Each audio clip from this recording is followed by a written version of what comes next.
the public understood and knew what was going on, if the public realized how dangerous it would be to operate trains with a single employee, and we know what happened in Lac-Megantic. If trains were universally operated with a single employee, the American public should be aware of this and they would scream bloody murder. So we said, let's vote down this contract. That's number one on the agenda. Once we get that contract sunk into the depths of hell, we're going to bring this issue to the people. Chicagoland and Lac-Megantic in Quebec, we share the same oil trains. They come through Chicagoland and they go east. In fact, the oil train that blew up in Lac-Megantic and destroyed the town and killed 47 people had come through Chicago before the explosive accident in Quebec. The neighborhoods that are in danger of these oil trains span the country. One of these trains took out a whole town in Quebec and killed 47 people. We need to pay attention. If it wasn't for the single employee crew issue, there's a really good chance, in fact, I can state unequivocally, we would not be in this room today. Because this issue has been so central to this organization, and it is so central to not just train and engine crews, but really the entire workforce on the railroad, it would be decimating of the workforce for us to be operating trains with a single employee crew. And it's a generalized feeling amongst trainmen and engineers that it would have a devastating effect upon our safety. As a result, it will have a devastating effect upon the safety of the communities and the environment through which we operate these trains. If you have a head-on collision because the train crews are not getting the support they need from a second crew member, if an engineer operator falls asleep, goes through a red signal, goes around a curve, derails an oil train, well, we don't need to understand the extreme dangers to the community and to the worker. We had a conference here in Chicago that was a collaboration between environmental groups and the Railroad Workers United. And we sat down and we talked about these dangerous bomb trains that are coming through our neighborhood, up to somewhere between 40 to 70 a week are coming through the Chicagoland area. And there was a lovely tour afterwards of rail yards and the whole kind of rail system on the south side. And these trains are coming through a lot of different neighborhoods. They're coming from the north, the Canadian Pacific, they're coming from the west, Burlington, Santa Fe Northern, and they're going through Chicago and then they're going through the south side. So a lot of our neighborhoods are really affected by this. So the CSX goes this way and that's their yard there. Mm-hmm. And I would assume the bar yard is right around that curve. Yeah. Bar yard and harbor. Yeah. There's a train coming? Okay, there is a train coming, so people watch out. Yeah, we don't want to be in the middle. Huh? No.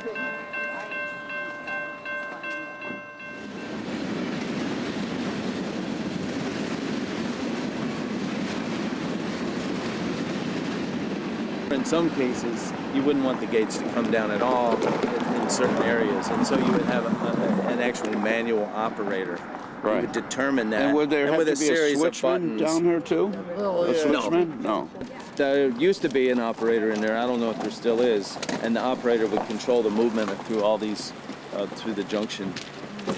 But a lot of this has been automated in recent years, so now it's often very remotely controlled by somewhere like Jacksonville, Florida, or Fort Worth, Texas, or Omaha, Nebraska, at these main dispatching centers. But sometimes at a complicated interlocking like this one, and that's what they call them, junctions or interlockings or control points, they will have an on-site operator, but they're becoming few and far between these days.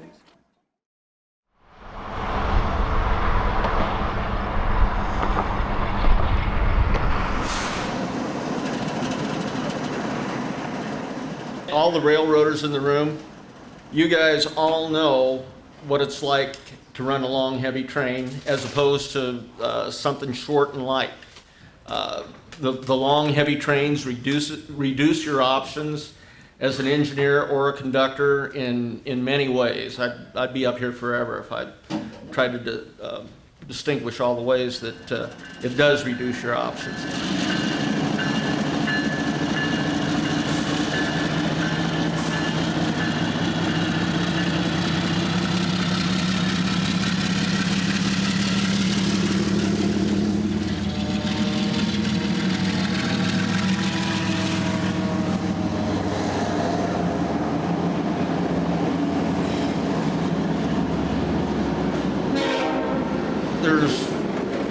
rules that govern this that you've got to adhere to. For one thing, a long and heavy train is easier to break in two, which will cause an emergency application of the brakes, which is all of us railroaders know, any train separation, unplanned separation, is just a prelude to a derailment. It's easier to break a long, heavy train apart. We know that because the railroads that set up their training simulators, when they set you up for a long, heavy train on the simulator, it requires a lot more care, and it's easier to fail you on. This is the problem that I have with our Federal Railroad Administration and the National Transportation Safety Board. They have talked about electronic brakes. They have talked about tank car type. And the reason they do this is because they know that they can get in an argument with the rail carriers for the next 10 or 15 years, and nobody has to do anything because they're arguing about this. One of the things that they don't talk about is reducing the size of these trains, reducing the length of the trains, and reducing the weight of the trains. Now, picture your standard oil train. It's usually, I think, about 110 cars, anywhere between 7,000 and 8,000 feet long, and it's 16 to 18,000 tons. When you get this train, this monster train, going up and down hills, around curves, you not only get the buff and draft forces, which is what we refer to as slack, as it runs into your locomotive and away from your locomotive. You not only get those forces, but you get the forces of the oil itself moving from side to side. Now imagine that all happens at the same time, going 50 miles an hour. What do you think is going to happen? Of course you're going to have derailments. The obvious thing to do would be to reduce the size of that train so that you don't have those forces aren't as great. One of the things I used to talk to with the various departments of transportation that I dealt with was the fact that we were running more and longer trains, and I asked them, are you getting more complaints? And they said, yeah, but we can't do anything about it. And I said, so when Uncle Fred dies because we can't get off a crossing, or Aunt Lucy's house burns because the fire department can't get there, you're not going to go after my guys, are you? Well, that's not what we said. And we know where the blame's going to go. But this is the problem, it's all shirking responsibility. And what inevitably happens is that we're made to be the bad guys in this, where when we've had a oil train development, how many people have actually looked for the length of the train and the weight of the train? They might bury that in the story. Sometimes they don't even mention that in the story. Please be aware of that when you talk about this. It's the size, it's the length and the weight of these trains and the composition of these trains.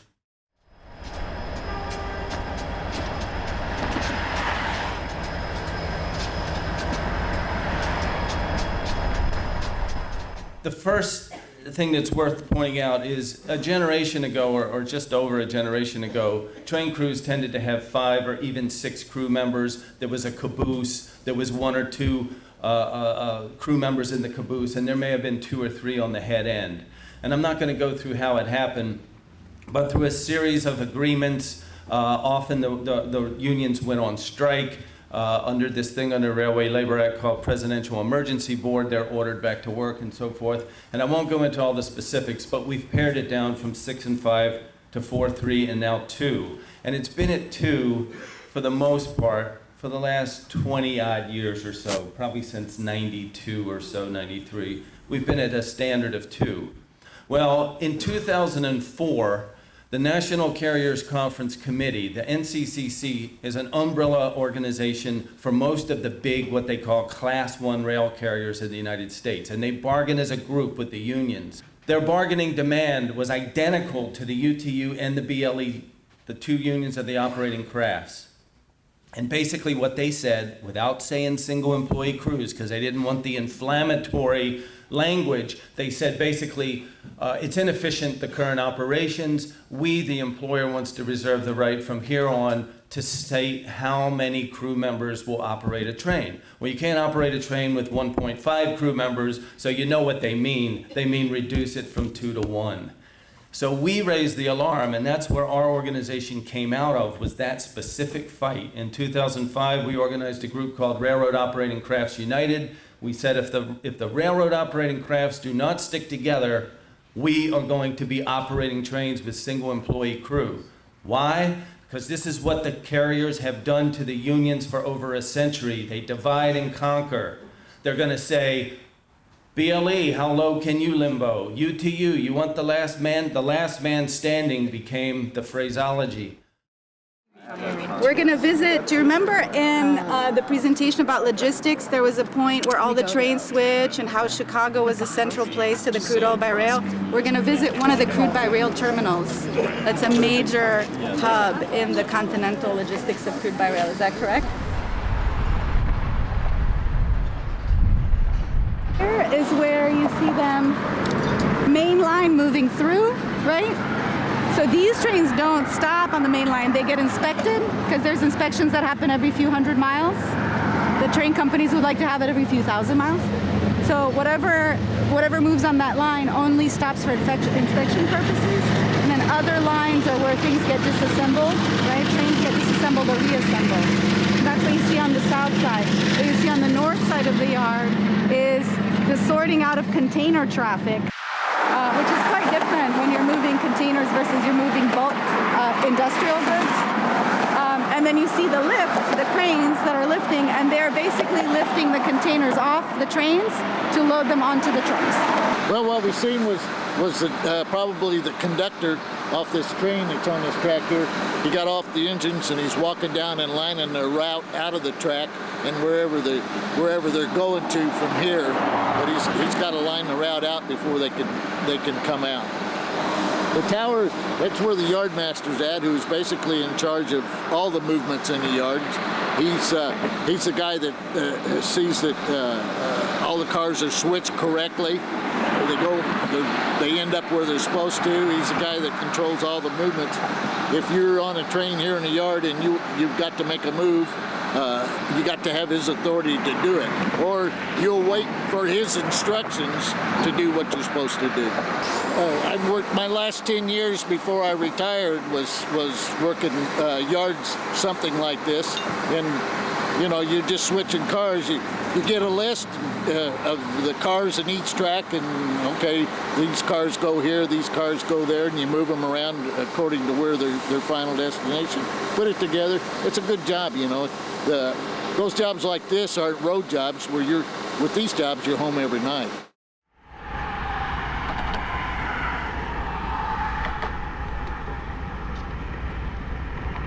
Safe work schedules that allow some of what we have talked about already are the first stop, the first most important thing in rail safety. And the reason I say that is because we all understand the dangers that come from, for example, problems with infrastructure, inadequately maintained equipment, crew size, things like that. But even though those things are very key and very, very dangerous, not every single train movement is affected by those things, but every single train movement is affected by work schedules. And our committee has been mostly involved in defending passenger rail operating crews in the Northeast Corridor from a practice that began in the airline industry, where they take a computer and they throw all the schedules in there and they use the computer to do the most exacting efficiencies that could be done about turns and things like that, taking all of the human factors out, taking all of those things about recovery times and whatnot, trying to reduce as much as possible what the human need factors are, and consider those things to be personal problems. You hear it all the time on the railroad. That's a personal problem. So they take no responsibility for the social reality of the workforce. And then when problems take place, which everyone knows they will take place, then the first reaction of the corporation is to blame the employee. And the second, of course, point is that we have nothing to do with this. The science is 100% on our side. It is absolutely clear that when these kinds of things happen, it impacts safety. The reality of the fact is, what the corporations say to us is, you can't make us look at the science. You can't, they have their hands on their ears, hands over their eyes. You can't make us do it. We demanded that they produce the evidence that you could do these schedules and have it not be unsafe. And of course, what they would do is they would stand up in the room and say, fatigue is not a safety factor. They literally said this over and over again. And one of the lessons for us was, this is why we can't have this discussion just inside the railroad. We can't do that because they would never say that in the front of the building out in public when there's real, regular folks there. The government can't protect us on this question. They've proven that. They've failed. What happens with hours of service legislation is the corporation expands it as much as they can, and then they use it as the new normal. They say we need flexibility for emergencies, but what they do is they make it the new normal. The government can't protect you in this regard, and the regular unions can't either, because they are too conflicted themselves about both money and about the question of whether or not the carrier should actually be allowed to do this. We are coming. My brothers and sisters are coming to your town. We are carrying with us the potential for death and destruction. We don't have any choice in general about that, but we have ways of protecting against it. This has already produced a lot of accidents, a lot of death, and a lot of destruction. And here we are in Chicago, which is the home of the 8-hour movement, and we need to take these things pretty seriously. We're here because we stand in solidarity with Lac-Megantic and their horrible disaster, oil train, Bakken explosive oil train disaster of July 6, 2013. The message of the sign is that the Bakken oil is particularly dangerous because they don't degasify at the source the way they do in Texas. That's remove the gases that come with it. Methane, butane, and sulfur gases come out of the soil with it when you remove it by fracking, with fractional distillation. And that is what is mixed in right in the tank cars with the Bakken oil when it's transported. Free Tom Harding! Free Tom Harding! We are joining with the residents of Lac-Megantic, who yesterday had their protest with respect to this situation and the legal consequences. They believe Tom Harding, the engineer, is being scapegoated. First of all, before he even got to the end of the day, while he was driving the train, he called in that the engine was smoking, that he was seeing unusual smoke coming from the engine. And with that, he was told, well, we'll take care of it at the end of your run. He also called in after the fire had been discovered. He set 7 handbrakes, we believe, and set the air brakes, which were controlled by the lead engine. The 4 other engines were deactivated. He called in, and when he was told about that fire in the engine, he asked, should I go out there, start? And that was the last word he said before the dispatcher interrupted him and said, no, we have someone out there. Well, that person out there was a track supervisor, not a train operating person, that person did not know that if you shut off the engine, you shut off the air brakes. So, the real serious charges facing the Tom Harding and the other union employee and one low-level management employee are those from the province of Quebec. Those charges carry a potential life sentence. The Canadian government has, federal government, Transport Canada, has charged 6 people and the 2 railroad corporations. But even then, they went as high as the president of the Montreal, Maine and Atlantic Railroad. They did not go as high as the chairman, who is Ed Burkhart, who is from the Chicago area. We wonder why.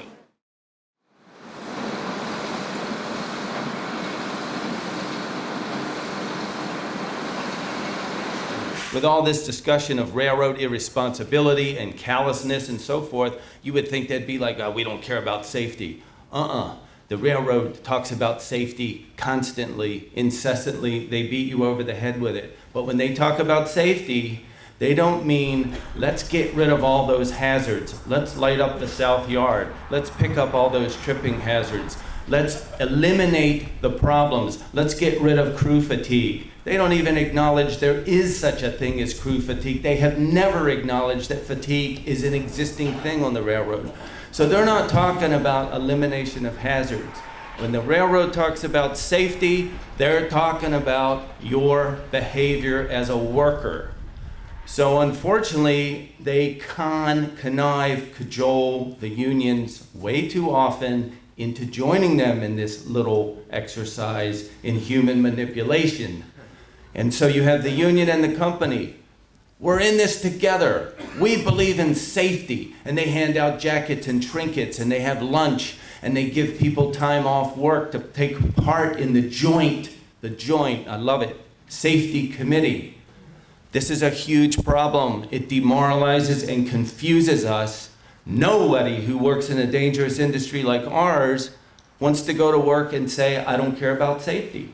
Behavior-based safety is a way for corporations to shift the blame for accidents and injuries away from focus on hazards and the fact that the company is not doing what they should do to eliminate them and put it all on you. So I'll give you a few crazy examples very quickly. My brother Jeff referenced Red Oak, Iowa, rear-end collision. So a train operating at what's called restricted speed, Rule 6.28 on a General Code railroad, runs into the ass end of a train in front of it. Does the railroad come out with a safety alert and say anything like, yeah, these crews have been worked literally to death in the last 6 months? The local chairman, Billy Vavra, had contacted the railroad and said, if this continues, there will be a catastrophe because the crews are being worked to death. Nothing was done. We ended up with Red Oak, Iowa.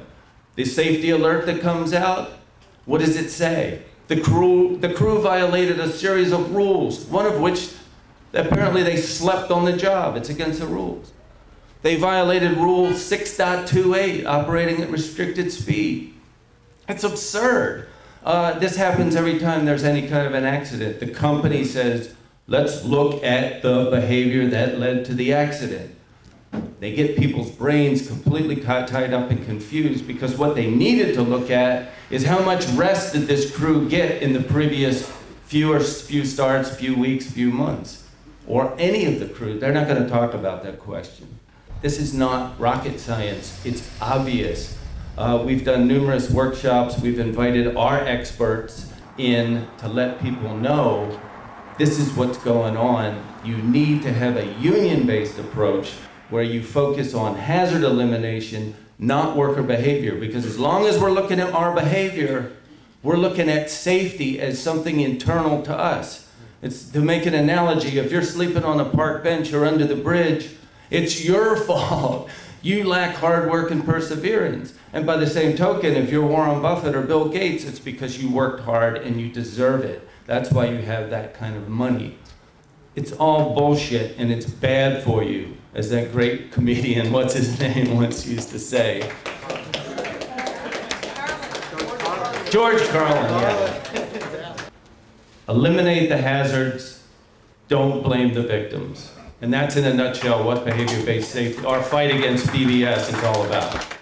So for all of you out there that want to support us and think that this idea of single employee train crews is dangerous and poses a severe threat to your community, we urge you to stay tuned, and we'll keep you posted as the years, months and years go by. But we would hope to do something like that, for example, here in Chicago, if and when the Norfolk Southern, for example, cut a deal with whether it be the BLE or the UTU, and there was some kind of tentative agreement to allow single employee train crews to run through Chicago on Norfolk Southern. We'd be calling on you guys to come out and demonstrate, protest, use other forms of action to assist us.